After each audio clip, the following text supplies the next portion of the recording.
And the reason for that is geopolitical as much as anything else, and that is that China has made significant inroads in Latin America, and the the so-called pink tide, the leftist governments are also influential in Latin America. That would be Venezuela, Colombia, and Brazil, just to name three.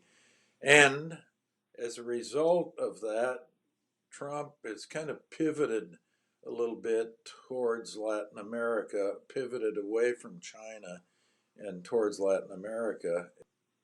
And if you look at the debt incurred since 1995 in Argentina, that would be about $177 billion worth of debt. Almost 75% of that leaks out almost immediately through the back door in the form of capital flight. So there's very little left of the debt incurred that gets actually put to use in Argentina, and as a result of that, uh, they can't service their debt. And you can go through the arithmetic, guys.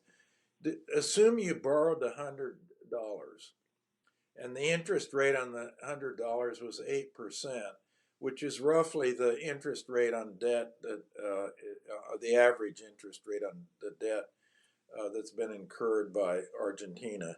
That means to service it, you've got to be generating $8 every year in free cash flow to service the debt. And if you're investing the 100 you borrow, and in some project or some mechanism that generates 8, you can service the debt.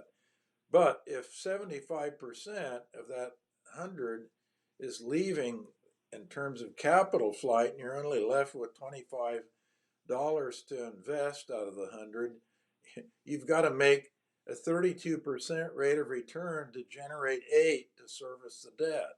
Well, that little arithmetic exercise shows you why the biggest deadbeat in the world is Argentina.